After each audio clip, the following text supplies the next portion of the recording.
Clean up over there and shoot, and show stop moving, we're going, someone to rest. So, yeah, what position you play? I made all-star third base for the county. All right, yeah.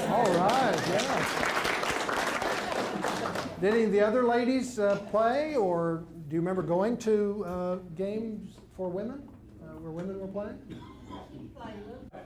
Mr. Paul Evans used to be Santa Claus, and he would come on the truck, and they would come around, and your sack had your name on it, and had the Christmas. They would give each kid, everybody was standing up and down the streets, you know, and then when it comes to it. And again, sponsored by the mill. By the mill, we'd run along behind the truck till we got to our house, and that's when they give it to us. Now, what would be in that package? Oh, it'd be fruit, apple and oranges, and grapes, and everything, grapes. Bag of candy. Something to eat, generally. Oh, it wasn't always. It was always- nuts and fruit. They always put a $1 bill. Yeah. Yeah, we all forgot about that. They used to, at one time, they started out with putting silver dollars in. Of coal. And our mail came in with mule and buggy. The man that come through in his mule and buggy, he'd have time of getting through because the boys that always want to swing on his buggy and ride. Everybody's name had a rhyme to it, didn't it? Everybody's name he called out. It's the dog had a rhyme. So when he would come by your house, he would call out the name? Yeah, he come to the. He'd make a rhyme. What's the name again? John Doster. John Doyster.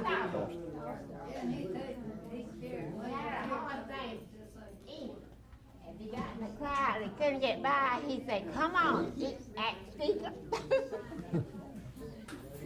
Oh, that's wonderful. He had a horse that Mr. Doster would say, "Get up, Enoch, stick, stack, Enoch, three-legged, tie-legged, four-legged Enoch."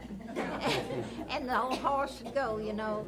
So, and he would rhyme things like that, I assume, then, for each house. Yeah.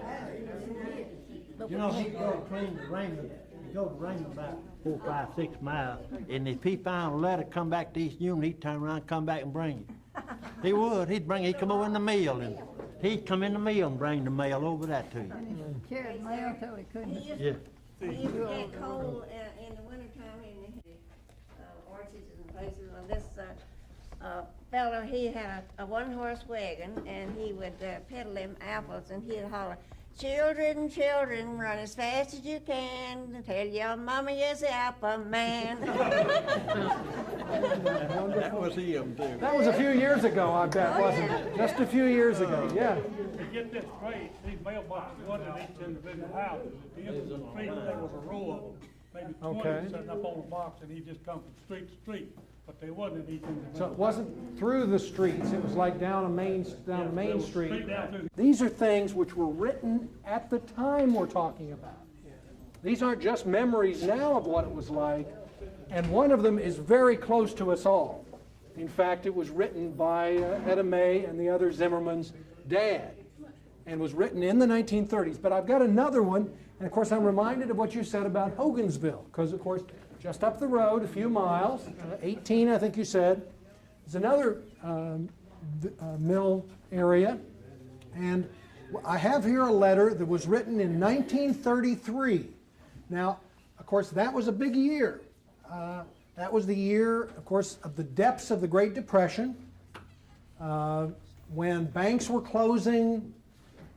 We talked already about the boll weevil. We talked about the mills being in trouble. But a new sign of hope came on the scene in 1933. It had been Herbert Hoover, and things kept getting worse and worse and worse throughout his term. But beginning in 1933, a new president came into office, Franklin Roosevelt. And of course, Roosevelt had a Georgia connection, as you remember. He would come down and spend a lot of time down a little bit south of here, as you well know, at the Little White House, Warm Springs, Georgia, to, of course, deal with his paralysis that he had had a few years before. But, well, did any of you actually see him when he came through Noonan? Yes, I. brought hope to America where we had no hope. To me, he was a great president because he gave us something to look forward to by telling us fear was only fear itself. And what we had to do is look beyond that and look at what could be done, what was being done, but what could be done. and he give us courage. He didn't do it himself, but he just give us courage to look forward to that.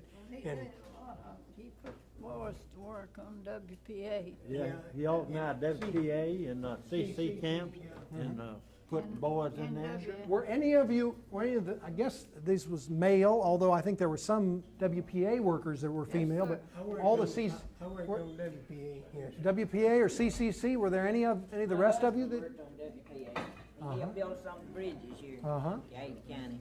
Uh-huh. Ford Oh, really? One of the cars that he went around in? And Mr. Lindsay's the one that fixed it where you could drive by hand rather than. And that was in having to use- Hogansville? In Hogansville. Oh, my goodness, how wonderful. One thing I can remember so much about him when he went in, we were working 11 hours a day, and he said he gonna put us on 8 hours a day, and he gonna raise wages up to about $10 a week, which we weren't making that much. And some of the people over in the mill said Newland Cotton Mill would shut down and close the doors before they'd go on 8 hours and pay $10 or $12 a week. But they did. They eventually did. Yeah, I know you had your hand up. Some of the facilities that were constructed during the WPA days are still in existence today in our state park system scattered over the state. Not only in this state, but in other states too. Some of them are national parks. And I've had the privilege to enjoy the beauty of some of them, and they're in good condition today. That's right. They were well built, right? Yes, they were. Very well built. Yeah. Theater in Hogansville was built by some of the WPA or whatever. No, the biggest barn is built by the high school boys in Hogansville. I was one of them that helped build it. I'm alive, he's pretty boy. Mr. Lamb. Part of it. This sad day finds me dropping you a line to let you know of my troubles and of many and many others treated the same way by the cotton mill here and some few months back. I have heard over the radio, and of course this is one of the fireside chats that I was talking about, that anyone that is discharged or laid off from a job is to report this to you. And that is why I am dropping you this few lines, to report my troubles to you. Back before 1928, I have worked in the cotton mill at LaGrange, Georgia. So this person, even though they lived in Hogansville, actually worked in LaGrange. 14 miles from where they are writing this. My job being a spinner, as I know some of you worked in the spinning room. And they were well pleased with my work. But after 1928, the work got real bad, and only 1 or 2 days a week. And I could not make my board, so I gave up my job and went back home to my parents on the farm. And that is actually something that happened. Many families had moved into the mill villages and then moved back out of the mill villages when the work stopped. Let me hasten on here. My dear Mr. Roosevelt, if you can any way help us that have been treated like myself by the Stark Mills of Hogansville, Georgia, my hometown, I will be thankful to you 1,000 times. And I know many others will be also. I am sending you one of my payrolls. This is in also 1933. I guess this is Mr. Julian, the husband of the woman that's writing this letter. He made $7 that week that she's sending him this this payroll slip that I have a copy of right here. And I'm literally reading from a Xerox copy of the letter that is handwritten. Let me go on here. Only for the last 6 weeks of this letter or anything else we've talked about. Now, of course, what happened, and maybe it's time I bring this up explicitly, what happened a few months after this was that there was a big strike in the textile industry. A big textile strike, and it was not just here in Noonan or in Hogansville, but it was all over the country. And of course, it caused some hard feelings. And I think that's the reality of it. But what, if any, memories do you have of this period? And then I'd like to read a little bit of Mr. Zimmerman's letter that was written just after the strike. Are there any thoughts or memories or reactions, whatever that you have? And a lot of people was laid off during that time because they participated in the union and was in the strikes. The companies laid them off, and they never was allowed to work no more. And they never did get any compensation or any judgment out of it at all. But later on then, you know, they passed laws under direction of President Roosevelt that they couldn't lay you off for things like that. But at that time they could, and did, and got by with it. Yeah. I don't know how many of them here was there in 1934, but I was there.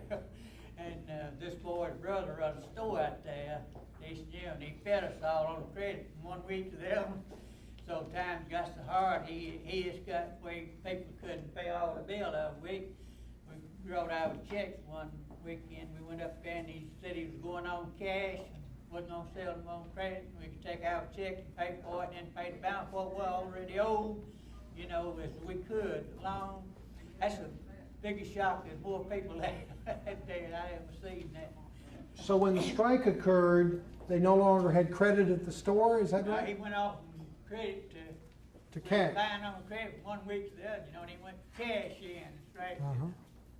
I doubt very seriously, Les, this is my brother that he was talking about. I doubt very seriously at that time that Howard had enough money to finance without, you know, to finance additional sales without collecting what he had sold that week. Well, it was tough times. It was tough times by any measure. This was a very small business that we're talking about. This wasn't no supermarket by Sure. But his business meant a great deal to a great many of the people. With most everyone in here can relate to this subject. Yeah. Sure. Yeah. Sure. But I doubt if he could finance another, you know. For weeks or months or whatever, yeah. Okay, other, so it was really sort of hand-to-mouth operation A anyway. long time. I think if Howard was living, he could tell you just like my husband, you want to get you a good job, get out of the grocery store. My husband used to say everybody ought to run one 12 months. That was sort of the beginning of the little stores going out of business. At the beginning. Group a question which I think will mean a whole lot to you. How many of you people were opposed to Roosevelt and what Roosevelt were doing at that particular time? Was Roosevelt on your side? Those people that say that, please raise your hand. Roosevelt meant everything to all of the working class of people then as much as he does today in our memory. He was a great president, and he followed a man that let our country go into a severe depression, the worst that we have ever experienced. I think Arthur Duncan described it more than anything else. I think hope was what he gave us more than anything else. Right, just at that particular time. You needed something to kind of look forward to, and I think that's what he gave us more than anything else. And most of these memories we have today are bittersweet. Right. Bitter at the time and we're sweet. They're sweet to us now because we survived it and had a better life later on. Well, tell me a little bit about that bittersweet. I mean, are you talking about the bitter part is sort of the tough times, or? Sure. I mean, in the middle of a depression, when you didn't have a job, you didn't have, some of the people stated a few minutes ago, had 1 day or 2 days or maybe 3 days a week. Some worked 1 week, but didn't work another week. It was a more or less hand-to-mouth situation. But not only our family, but the majority of the families that are present in here today. And how wouldn't you say that that was a little bit bitter and at the same time sweet? You did survive. That's right. And most of us survived to get better jobs later on, which all of us appreciated. Did that answer your question? Oh, I did. I understand. I just want to understand as best I can. Yes. I wonder if you're familiar with what President Roosevelt done in Pine Mountain Valley, Georgia. I've been there, but I mean, you probably know more about it than I do. This came along shortly after we're talking about now, and some of the people that was thrown out as far as the union concerned couldn't get a job nowhere in the South, in a cotton mill, nowhere. They were blackballed. And a lot of them wound up in Pine Mountain Valley, Georgia. That was, President Roosevelt had a great thought when he put out on Gobbler's Knob for his meditation. They looked down through this fertile valley, and they went back and the government bought this valley. They started a project down there that had farms to the working people that couldn't do anything else except go down there. let me add this to what he just said. That was a personal project too. That was not of the government. He done that out of his own money and set them farms, so many acres in each one, and let people move in there and pay him as they could. And that was a great boost to this part of the country. Sister and a brother-in-law that moved down there. And those people, those people were not used to inside bathrooms or running water. And he had bathrooms in these houses, and he had running water in them. I'm familiar with it because I had some people who went down there, and I was down there and saw what was going on. I worked on a truck down there for 6 weeks one time at 10 cents an hour. And we delivered eggs, we delivered chicken feed, we went to pick the cotton out of the field and carry it to heavy tin. We would take the hay out of the field, put it in the barn. We'd go to the sawmill, get slabs, and bring them up to them to work. But they did have a good living down there after then, and some of them had better living than they ever had. And they got a start in life right there at Pine Mountain Valley, Georgia. And the brother chicken. Washington Roosevelt did. He started the Veterans Pension. That was the first time any of them had, from World War I, that had drawn anything. Because that's where my brother got the money to bring us groceries with. Last one too. I reckon a pullet need to raise that lid up, and he said he used to go by there any time of night he wanted to and get out a gallon of buttermilk and pour him out some, drink buttermilk all he wanted, and just close the lid and go on.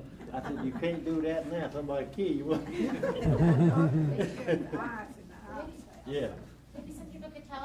One time, I was a boy. And he, Arthur Rainbow. I mean, Willie Gam. Hey, May, He married a Rainbow. tell about how you drove. The word couldn't see too good. Well, Pop was always a careless driver. He bought a Ford car when Leander first went in service, First World War. And about, I don't guess he'd had it over 6 months. Mama looked out one day and she said, Lord goodness, Johnny's already swapped that car for a car without a top. But he had run into a sand bed at Palmetto and tore the top off.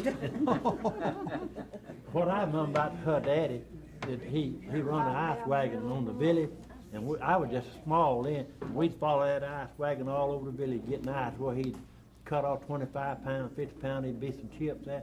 We eat it just like eating candy. oh, I bet. We loved that. On a hot day, that could be Well, wonderful. I'll tell you, Wonderful. it wasn't just Papa that was free with the children, it was our mother too. We used to take a crowd of children home with us and she'd put out 2 cakes on the table and we'd rake up the crumbs. We'd be enough children there to eat 2 cakes. Mildred, you must tell me that he was a real politician. Sit till bedtime and read his Tom Watson paper. Yeah. And sometimes Mom and Daddy'd get tired listening to it, so they'd go on to bed, right in the room where he was, and he would never notice them. They went to bed. And, so after a while, he realized that there was nobody in the room but him, you know. He'd get up and go home. Now that's a real newspaper reader, boy. There's a crowd of boys up at the depot one evening. That, we didn't have too much entertainment at Easter. Sometimes we'd walk to Raymond, sometimes we'd go down to Pearl Spring Lake, but all of them went to meet the Doogie. That was a train. And there's a crowd of boys up there, and Pop went up there and he's going to Bremen. Sat down to read his newspaper, just squatted down at the side. Started reading this newspaper. And the train come, let the people off from Union. They blow. Buck Ingham said, well, they blowed, and then they stopped, and the people got off, and they blowed again. But Papa finally got up, put his newspaper in his pocket. He said, well, I guess it's just about time for the train. He wore 2 pair of glasses because he couldn't see very well, and they were tied. He had 2 screws hanging behind the back. He didn't have any sides on them. he had a string with the screws hanging behind his ears. Read the letter, or do you want to listen to the video? Then we're going to see a little video portion which will show some of the things that actually occurred during the study. But Zimmerman writes, I am writing a few lines in order to tell you a few things. I am a poor man. I've worked hard all my life for a livelihood. I have always believed in the brotherhood of man. I was reared on a farm. My father was uneducated. He could not read nor write, but was honest and a successful farmer. My mother was also uneducated. The first school I attended, she attended with me. They taught me that honesty was the best policy, and I have endeavored to live honestly in the sight of all men, and as much as possible, live peaceably with all men. I believe in the principles of Christianity, but I do not believe in every brand of religion or sect called Christianity, but, quote, as ye would that men should do unto you, do ye even unto them, the golden rule. I was never under arrest in my life until during the textile strike, when Talmadge sent troops to Noonan and had men and women, including my daughter and myself, placed in a detention camp. That was, of course, at Fort McPherson, just south of Atlanta, which had been a World War I prisoner of war camp for German prisoners during the period. It's a shame to know that our mothers of this land are forced to go into the mills and other places of employment in order to help the husbands support their families. Does that sound familiar? I mean, that is today. That sounds very familiar. Because the workers have never had a fair deal. Mothers are forced to leave their children many times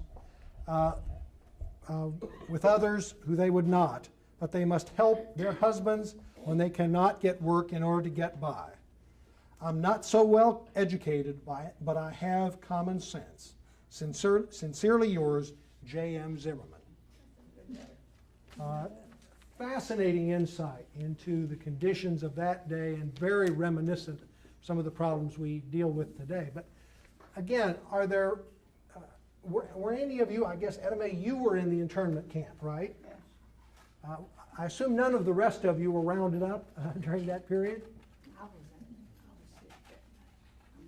You were not there. I mean, you were here, obviously, but your sister was the one, your sister and your dad? I was not, I was sick that day. You were sick that day, or you would have been rounded up too. Well, I thought she was coming to the mill when she got her breakfast. Leon has to have a breakfast.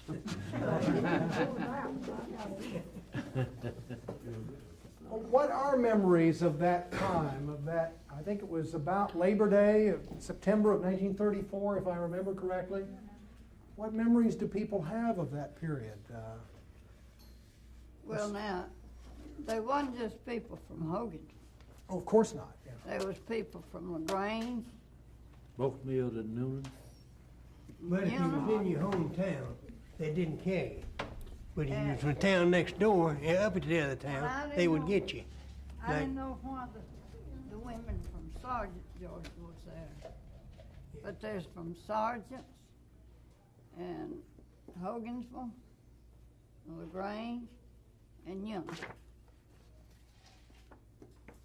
Okay. I mean, the women. Okay.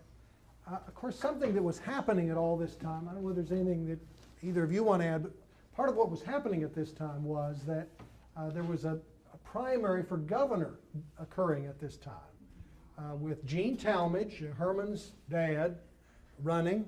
And he basically promised that he would not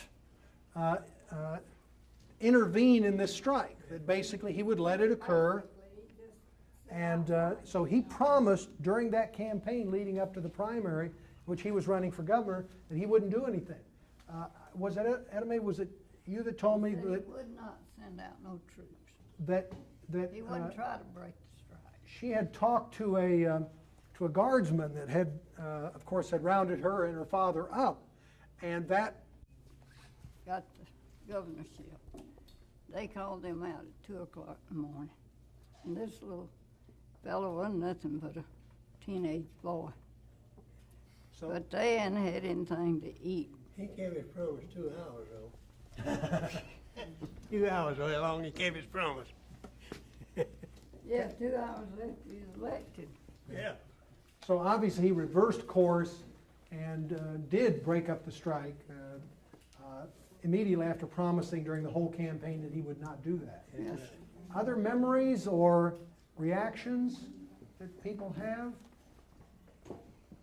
My husband was with the strikers, but he came home and they did not lock him up because he didn't go back down there. He heard about them gonna lock him up. But I have a picture of some of the men that was on the truck. And other than that, that's all I know about the strike.